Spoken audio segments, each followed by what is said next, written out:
¿Qué pasó, rebeldes? Bienvenidos, esto es Generación RBD.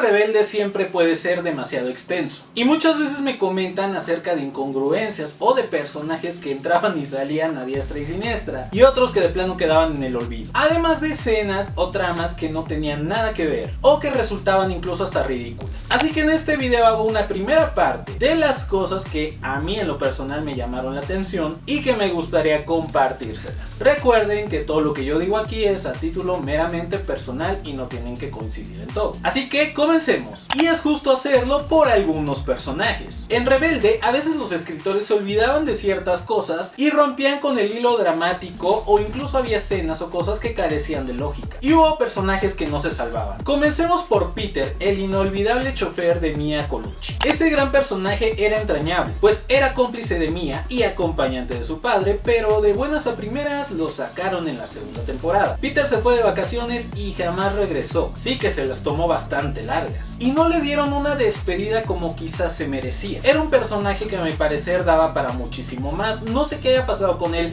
en la versión original, pero aquí lo eliminaron. Pero era algo que en la segunda temporada de Rebelde sucedió con muchísimas otras cosas. Prácticamente Rebelde es diferente en lo que fue la segunda y tercera temporada a comparación de la primera. Es como si fuera otra telenovela. De ahí la lista puede seguir con Pepa, la asistente de Alma Rey. Pepa era genial y obviamente todos sabemos que adoptó a Marcelino, pero Marcelino después ya llegaba como Pedro por su casa, jamás se vio a Pepa nuevamente y tampoco ya había lazo alguno con Alma. Creo que por eso la primera temporada fue mi preferida, porque los personajes tenían más importancia y una línea más sólida. Y aquí como que el rol que tenía antes Pepa lo terminó tomando la tía de Lupita. Cabe destacar que la tía de Lupita sí era bastante odiada para muchos. Y bueno, tampoco nos olvidemos de los personajes que entraron y salieron como si nada hubiera pasado, como el caso de los nuevos rebeldes, que si ustedes no han visto ese video se los voy a dejar aquí abajito para que vean mi opinión respecto a ellos. Y así sucedía también con los papás de algunos alumnos. Me resultaba intrigante que muchos no figuraran o que incluso nunca hicieran presencia en el colegio. Algunos hasta parecería que eran huérfanos, como José Luján. Si nos vamos con algunas situaciones, también había muchas que resultaban incongruentes. Por ejemplo, yo amaba con locura la trama de la logia. Me parecía original y quizás lo más importante de la primera temporada, pero sí tenía cosas un poquito jaladas de los pelos. Es decir, no me puedes decir que el Elite es un colegio súper seguro, en donde no puedes dar paseos de noche en el campo de golf o incluso irte de fiesta con tus amigos sin antes inventar una buena excusa o armar todo un plan macabro. Pero sí puede haber un grupo delictivo que se encierra en las bodegas con máscaras de gocha y uniformes camuflajeados, dicho sea de paso también armando un mendigo escándalo y que nadie se dé cuenta. Digo, por más abandonadas que estuvieran las bodegas, pues de vez en cuando los de seguridad o los de intendencia se daban una vueltecita para darle una barrida, yo digo, ¿no? Y después había como que mucha intriga por saber quiénes eran los integrantes, pero si se dan cuenta que había un güey flaco de 2 metros que era el más alto de todo el fregado colegio y que el líder era un güey de 1 metro de altura. O sea, no pasó por sus brillantes mentes decir, no ma, este güey sí está bien grandote, igual es el de la logia. Y aunque la logia ya prácticamente era una tradición en el colegio, me sorprendió que durante tantos años no hubiera existido alguien tan valiente como Miguel Arango o los demás que los enfrentaron. Neta, o sea, está súper chido, pero después de tantos años, o sea, ni Madariaga pudo. Y otra cosa que llamó mi atención fue que hasta donde yo recuerdo, nunca se supo que Pilar fue parte de este clan. Entiendo que hubo pruebas que se eliminaron y que después Pilar se redimió y pero también creo que dentro de su disque redención pudo haberlo confesado. O sea, a final de cuentas los de la logia fueron bien mendigos. O mejor aún, siguiendo su línea de siempre, de Cabu la canija, pudo convertirse en la nueva villana creando un tipo de venganza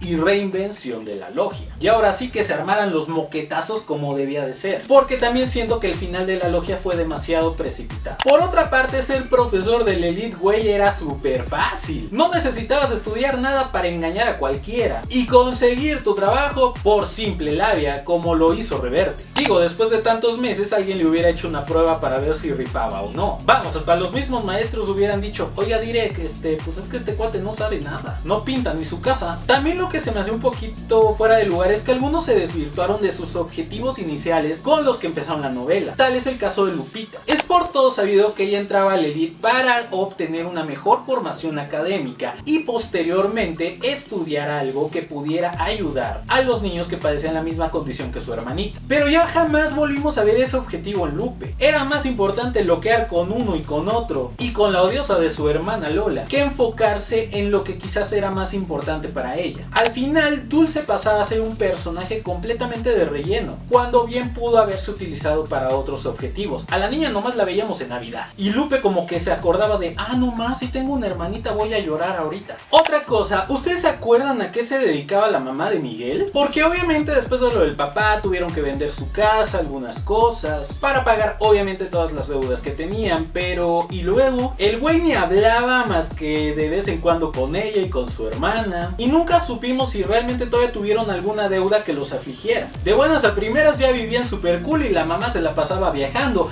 a menos que Franco Colucci les financiara los boletos, porque no hay otra opción. Es más, ya ni una misa le hacían al pobre papá para recordarlo. Y sobre todo los amigos con los que inició Miguel y de los cuales se despidió de Monterrey, ¿ustedes se acuerdan? Pésimos actores, por cierto, los tres. Pero bueno, era una hermandad cañona y ni siquiera cuando él regresó con Mía a Monterrey, pues volvió a ver a estos gañanes. Lo bueno es que eran sus super brothers. Y luego, hablando de mamás y papás, una de las cosas que se me hicieron demasiado tediosas fue lo del tutor de José Luján y lo de la mamá de Mía. Desde la primera temporada ambas eran incógnitas fuertes y tuvieron que pasar casi 800 capítulos o más para que ambas cosas se resolvieran y que también se pudieran ir tejiendo súper bien. Pero por ejemplo, con el tutor de Luján había semanas o meses donde ni se acordaba del tema y de buenas a primeras era como de, ay sí, yo había dejado un tutor por ahí, y regresaba a investigar. Lo del tutor ya era como una tesis para Luján, la dejaba y la dejaba por meses. Y en lo que se refiere a Marina, la mamá de Mía, también se prolongó demasiado la situación. Creo que ella hubiera sido un muy buen elemento para crear una tensión más fuerte en la historia de Alma y Franco, y hubieran podido tener un triángulo amoroso chido. Marina pudo ser un elemento clave para revolucionar toda la vida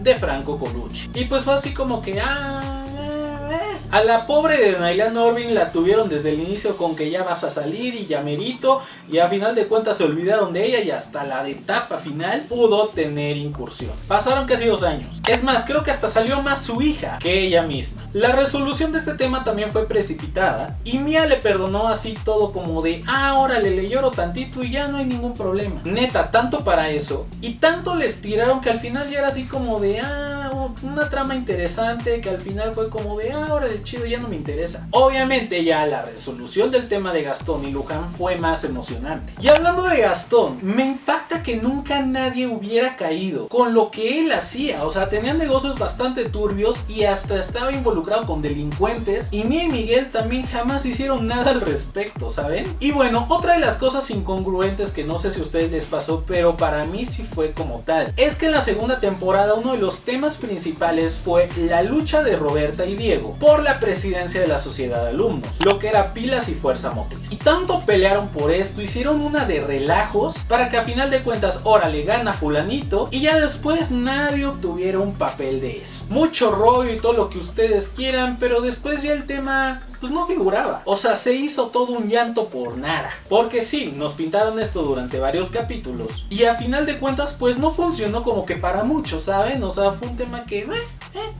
ya funcionó de relleno y punto. Rebeldes, aquí termino la primera parte de este especial de incongruencias. La verdad es que son 880 capítulos en los que pudieron ocurrir demasiadas cosas y acordarse luego está en chino. Pero obviamente habrá mucho más que platicar en una segunda entrega. Y si ustedes se van acordando de más cositas, no olviden dejármelas aquí abajo. Y también platicaremos acerca de errores de continuidad, errores de que salían las cámaras en plena pantalla y cosas así. No olviden seguirme en Twitter, seguirme en Instagram y por supuesto recomendarme con todos sus amigos rebeldes para que me regalen su suscripción y sigamos creciendo esta comunidad cada vez más. Yo soy Memo y recuerda que si yo digo R, tú dices BD. Nos vemos a la próxima.